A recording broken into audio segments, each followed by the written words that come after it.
உலக செய்திகள் முதல் உள்ளூர் செய்திகள் வரை உங்கள் கண்முன்னே.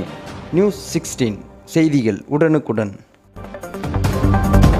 பண்ருட்டி அருகே காணும் பொங்கலையொட்டி வரலாறு பிரசித்தி பெற்ற மலைக்கோயிலில் ஆயிரக்கணக்கான பக்தர்கள் சுவாமி தரிசனம் செய்து சென்றனர்.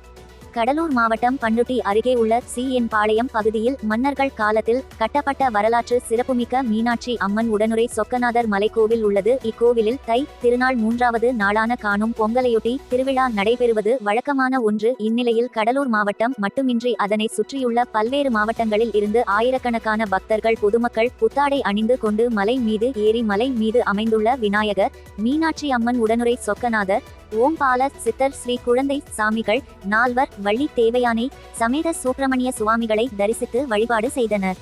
அப்போது கோவில் உள்ள மூலவர்களுக்கு பட்டாடை அணிவித்து வண்ணமலர் அலங்காரத்தில் பக்தர்களுக்கு அருள்பாலித்தனர். அதன் பின்பு மலையை சுற்றி அமைந்துள்ள சிவலிங்கங்களை வில்வ இலைகள் கொண்டு பக்தர்களே அர்ச்சனை செய்து சிறப்பு வழிபாடு மேற்கொண்டு தரிசித்து சென்றனர். கூட்ட நெரிசலை கட்டுப்படுத்தும் வகையில் கோவில் நிர்வாகம் சார்பில் வரிசை வழிகள் அமைக்கப்பட்டு நீண்ட வரிசையில் நின்றபடி பக்தர்கள் சுவாமிகளை தரிசித்து சென்றனர். இதைத் தொடர்ந்து அப்பகுதியில் அமைந்திருந்த ராட்டினம் உள்ளிட்ட விளையாட்டு உபகரணங்களில் சிறுவர் முதல் பெரியவர் வரை விளையாடி மகிழ்ந்து குடும்பத்துடன் செல்ஃபி உள்ளிட்ட புகைப்படங்கள் எடுத்து மகிழ்ந்தனர். இத்துடன் அப்பகுதியில் அமைந்திருந்த தின்பண்ட கடைகள் மற்றும் வீட்டு உபகரண பொருட்கள், விளையாட்டு பொருட்கள் விற்பனை செய்த கடைகளில் அனைத்தையும் வாங்கி மகிழ்ந்தனர்.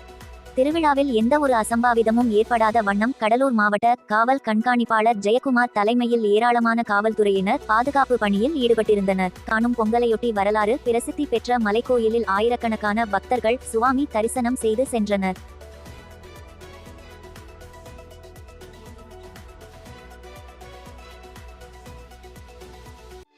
உள்ளூர் செய்திகள் முதல் உலக நிகழ்வுகள் வரை உடனுக்குடன் அறிந்து கொள்ள நியூஸ் 16 சமூக வலைதள பக்கங்களை சப்ஸ்கிரைப் செய்யவும்.